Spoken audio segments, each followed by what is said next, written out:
Hello అండి, నేను doctor Soumya, consultant 49 fertility centre, Rajahmundry branch. ఈరోజు మనం egg donation, sperm donation and embryo donation అంటే ఏంటో మనం తెలుసుకుందామండి. First of all, egg donation కానీ స్పర్మ్ డొనేషన్, ఎంబ్రియో డొనేషన్ దేని వలన ఏ కేసెస్లో మనం తీసుకోవాలి అన్నది తెలుసుకుందాం. ఎగ్ డొనేషన్ అండి, ఫ్యూ ఉమెన్లో ఏమవుతుంది అంటే ప్రిమెచ్యూర్ ఓవేరియన్ ఫెయిల్యూర్, అంటే ఏజ్తో పాటు ఎగ్ కౌంట్ కానీ క్వాలిటీ కానీ ఎవరిలోనైనా నార్మల్ ఉమెన్లో కూడా డిక్రీజ్ అవుతూ వస్తాయి. అంటే ఒక 20-25 ఇయర్స్ ఏజ్లో ఉన్న ఫీమేల్కిను 35 ఇయర్స్ 40 ఇయర్స్ ఏజ్లో ఉన్న ఫీమేల్లో ఎగ్ కౌంట్ అనేది చాలా వేరీ అవుతూ ఉంటుంది. ఇది with age more than 30 years 35 years పెరిగే కొద్దీ నంబర్ ఆఫ్ ఎగ్స్ అనేవి డిక్రీజ్ అవుతూ ఉంటాయి. మోర్ దాన్ 40 ఇయర్స్ అయితే ఇంకా డ్రాస్టిక్గా డిక్రీజ్ అవుతాయి. సో ఇది కౌంట్ పరంగా చూసుకున్నట్లయితే. At the same time quality కూడాను అండి, ఎగ్స్ నంబర్ నార్మల్గా ఉన్నా కానీ లేదు ఎక్కువగా ఉన్నాయి, పీసీఓఎస్ అటువంటి కండిషన్లో ఫాలిక్యులర్ కౌంట్ అనేది ఎక్కువగా ఉంటుంది, బట్ వీళ్ళల్లో ఎగ్ క్వాలిటీ అనేది కాంప్రమైజ్ అవుతుంది. సో ఇటువంటి కండిషన్స్లో కూడాను మనము ఐవీఎఫ్ అనే ఆప్షన్కి వెళ్తాం. యూజువల్గా ఐవీఎఫ్ వెళ్ళేటప్పుడు ఒకవేళ మనకి ఓకే బార్డర్ లైన్గా ఉన్నాయి నంబర్ అన్నా కానీ మనం సెల్ఫ్గా ట్రై చేసుకుంటాం. బట్ ఇంకొన్ని కండిషన్స్లో కంప్లీట్గా ఊసైడ్స్ అనేవి లేవు. ఇప్పుడు దీస్ డేస్ ఏమవుతుంది అంటే ఏజ్ తక్కువగా ఉన్న ఎగ్ కౌంట్ అనేది డ్రాస్టిక్గా ఫాల్ అనేది కనిపిస్తుంది. కంప్లీట్గా నిల్ లేదంటే 1 or 2 ఎగ్స్ ఉండడము కనిపించడము, దాని వలన ప్రెగ్నెన్సీ రేట్ అనేది ఆబ్వియస్గా వెరీ లెస్ ఉంటుందండి. సో వీళ్ళలో ప్రిమెచ్యూర్ ఓవేరియన్ ఫెయిల్యూర్ ఉన్న వాళ్ళలో, లేదు అంటే ఎండోమెట్రియోసిస్ అని ఒక కండిషన్ ఉంటుందన్నమాట. ఇందులో ఏమవుతుంది అంటే ఏదైతే గర్భసంచిలో ఎండోమెట్రియం అని లైనింగ్ ఉంటుంది, ఆ లైనింగ్ అనేది గర్భసంచిలో మాత్రమే కాకుండా బయట కూడా మల్టిపుల్ ఏరియాస్లో డిపాజిట్ అయి ఉంటుందన్నమాట. దీనివలన again this disease has different things which are happening. But ఎండోమెట్రియోసిస్లో ఓవరీస్ లెవెల్లో ఏమవుతుంది అంటే quality of the oocyte, ovarian endometrioma అంటాం. ఇందులో ఏమవుతుంది, క్వాలిటీ ఆఫ్ ద ఊసైట్ అనేది చాలా డిక్రీజ్ అవుతుంది. క్వాలిటీనే కాకుండా కౌంట్ కూడా. అట్ ద సేమ్ టైం ఏదైనా కానీ chemotherapy, radiotherapy for any other condition, ఒకవేళ వేరే ఏదైనా క్యాన్సర్స్ లాంటివి లేదా మరొకటి, లేదా ఇది వరకు వేరే సిస్ట్ కానీ ఏదైనా కాయ కానీ బినైన్ కండిషన్స్ ఓవరీలో వచ్చినప్పుడు దానికి సర్జరీ అవ్వటం వలన ఏమవుతుంది అంటే part of the ovarian tissue అన్నది రిమూవ్ చేయడం జరుగుతుంది. అలా రిమూవ్ చేసినప్పుడు ఏమవుతుంది అంటే నార్మల్ ఓవేరియన్ టిష్యూతో పాటు కొంత ఫాలికల్స్ కూడాను వెళ్ళిపోతాయి అన్నమాట. దాని వలన కూడాను కౌంట్ అనేది డిక్రీజ్ అవ్వడానికి ఛాన్సెస్ ఉంటాయి. సో ఇటువంటి ప్రొసీజర్స్లోనైనా, ఎండోమెట్రియోసిస్లోనైనా కానీ, ప్రిమెచ్యూర్ ఓవేరియన్ ఫెయిల్యూర్లోనైనా కానీ, ఈ అన్ని కండిషన్స్లోనూ ఎగ్స్ అనేవి బాగా తగ్గి ఉన్నప్పుడు కౌంట్ కానీ క్వాలిటీ కానీ మనము డోనార్ని ఆప్ట్ చేసుకోవటం జరుగుతుంది. ఇంకో కండిషన్ ఏంటి అంటే ఇదివరకే ప్రెగ్నెన్సీ రావట్లేదు అని చెప్పి ఐవీఎఫ్ ట్రీట్మెంట్ చేసుకున్నారు, ఐవీఎఫ్లో కూడాను మల్టిపుల్ టైమ్స్ ఐవీఎఫ్ ప్రొసీజర్కి వెళ్తున్నారు కానీ ఎంబ్రియోస్ అనేవి రావట్లేదు. అంటే దాని అర్థం ఏంటి అంటే ఊసైట్ క్వాలిటీ అనేది కూడా బాగా డిక్రీజ్ అయింది అన్నట్లు. Some problem is there at oocyte level. So ఇటువంటి అన్ని కండిషన్స్లోనూ మనము డోనార్ ఊసైట్ అనేది ఆప్ట్ చేసుకోవటం జరుగుతుందండి.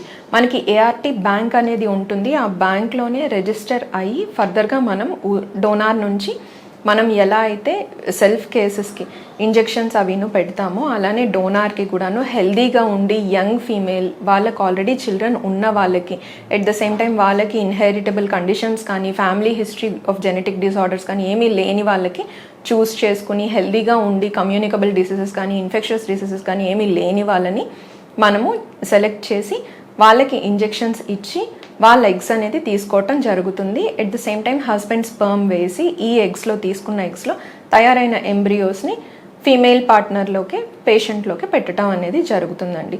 అండ్ సక్సెస్ ఒకవేళ డోనార్ ఊసైట్ తీసుకుంటే 100% అంటే అగైన్ నో అండి. ఎందుకు అంటే స్పర్మ్ ఫ్యాక్టర్స్ కూడా ఉంటాయి ఇన్ఫర్టిలిటీలో. At the same time uterine factors, గర్భసంచిలో కూడా ఏమైనా సమస్యలు ఉండొచ్చు. సో 100% అయితే కాదు.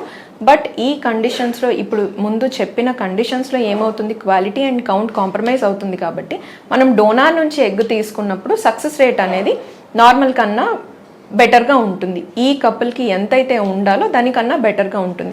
ఫర్ సపోజ్ ఈ కపుల్కి సక్సెస్ నార్మల్గా ప్రెగ్నెన్సీ ఛాన్సెస్ అనేవి 40% అనుకోండి, డోనార్ ఎగ్ చూస్ చేసుకున్నప్పుడు అది 60 to 65% వరకు రీచ్ అవుతుంది. స్పర్మ్ డొనేషన్ గురించి మనం తెలుసుకుందామండి. ఏ కపుల్స్లోనైతే కనుక మనము స్పర్మ్ని డోనార్ నుంచి తీసుకోవటం జరుగుతుంది అని ఇప్పుడు మనం తెలుసుకుందాం.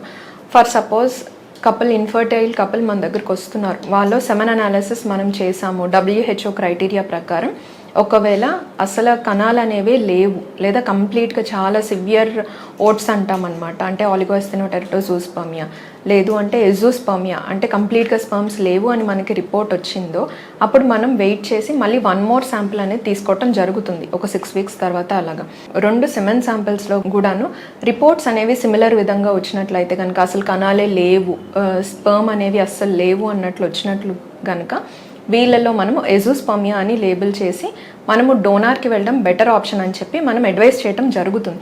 But before going to donor ఎందువలన ఇలా ఎజూస్పర్మియా వస్తుంది, లేదా కణాలు అనేవి కదలికలు సివియర్గా ఆల్టర్ అవుతున్నాయి, కదలికలు కానీ వాటి చూడడానికి మార్ఫాలజీ కానీ ఎందువలన అబ్నార్మల్గా ఉంది అన్నది మనం ఇవాల్యుయేషన్ అన్నది చేస్తామండి. ఇవాల్యుయేషన్లో కూడా ఫస్ట్ చెప్పిన విధంగా సెమెన్ అనాలిసిస్ మైక్రోస్కోపీలో మనకి కొంత ఇన్ఫర్మేషన్ వస్తుంది. అసలు వీళ్ళలో ప్రెగ్నెన్సీ ఇచ్చే పొటెన్షియల్ ఉందా లేదా, లేదు అంటే అసలు ఉన్నాయా లేదా, స్పర్మ్స్ టెస్టిస్లో ఉన్నాయా లేదా అని కూడా మనకి ఎలా తెలుస్తుంది అంటే ఫర్దర్గా మనం ఇవాల్యుయేట్ చేసుకోవచ్చు. దానికి మనకు ఉన్నది హార్మోనల్ ప్రొఫైల్ అనేది ఉందండి. దానిలో మనము FSH, LH, టెస్టోస్ట్రాన్, ప్రొలాక్టిన్ ఇటువంటి హార్మోన్స్ చెక్ చేసుకుని మేల్లో అసలు బాడీలో స్పర్మ్ తయారీ ఉందా లేదా అన్నది మనకు తెలుస్తుంది. ఫర్దర్గా అల్ట్రాసౌండ్ ఆఫ్ ద స్క్రోటమ్ కూడా చేయడం జరుగుతుందండి. అసలు టెస్టిస్ ఏమైనా అబ్నార్మాలిటీస్ ఉన్నాయా, ఏమైనా ఇన్ఫ్లమేషన్ ఉందా, వెరికోసిల్ లాంటివి ఏమైనా ఉన్నాయా, ఇవన్నీ స్కాన్లో తెలుస్తుంది. Hormonal profile, scan, semen analysis మూడింటిని కంపేర్ చేసినప్పుడు మనకు అసలు స్పర్మ్ని రిట్రీవ్ చేయొచ్చా లేదా అన్నది తెలుస్తుంది. అంటే IVFకి వెళ్ళినా ఈ స్పర్మ్ యూజ్ చేసి మనకి ప్రెగ్నెన్సీ వస్తుందా లేదా అన్నది ప్రిలిమినరీగా మనకి మ్యాక్సిమం ఇన్ఫర్మేషన్ అనేది వస్తుంది.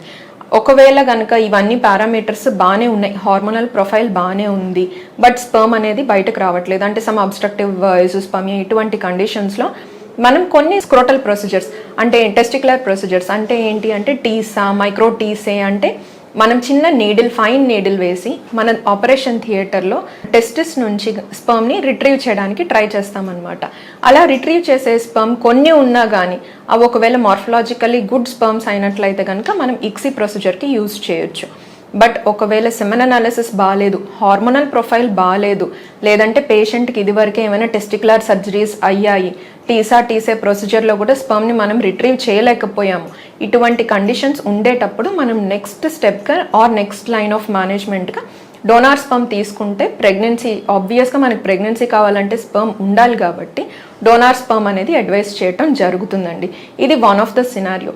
1 more సినారియో ఏంటి అంటే కపుల్ ఉన్నారు, వాళ్ళు ఫైనాన్షియల్గా అస్సలు ఎఫోర్డబిలిటీ లేదు, వాళ్ళకి ప్రెగ్నెన్సీ ఎలాగైనా కావాలి, IVF చేయించుకునే స్తోమత లేదు అంటే డోనార్ కణాలు తీసుకుని IUI చిన్న మెథడ్ ఇంట్రాయూట్రైన్ ఇన్సెమినేషన్ ద్వారా ప్రెగ్నెన్సీ అనేది తీసుకుని రావడానికి ఛాన్సెస్ అనేవి ఉంటాయండి. ఈ 2 కండిషన్స్. థర్డ్ కండిషన్ వచ్చేసరికి జెనెటిక్ అబ్నార్మాలిటీస్, అంటే మేల్ పార్ట్నర్ ఫ్యామిలీ హిస్టరీలో కానీ ఏదైనా ఇన్హెరిటబుల్ డిసార్డర్స్, క్రోమోసోమల్ అబ్నార్మాలిటీస్ కానీ ఆటోసోమల్ డామినెంట్ కండిషన్స్ కానీ ఎటువంటివి ఏమైనా ఉన్నప్పుడు ఏమవుతుంది అంటే అదే మళ్ళీను నెక్స్ట్ జనరేషన్ కూడాను ఎఫెక్ట్ అవ్వడానికి ఛాన్సెస్ ఉంటాయి. ఆ కండిషన్స్లో మనము గ్యామెట్ చేంజ్ అనేది మోస్ట్లీ స్పర్మ్ అయితే అంటే ఏ క్రోమోసోమల్ అబ్నార్మాలిటీ ప్రకారం చూసుకొని ఆ గ్యామెట్ని మార్చుకొని donor sperm or donor oocyte తీసుకొని ఫర్దర్గా ప్రెగ్నెన్సీ అనేది ప్లాన్ చేస్తామండి.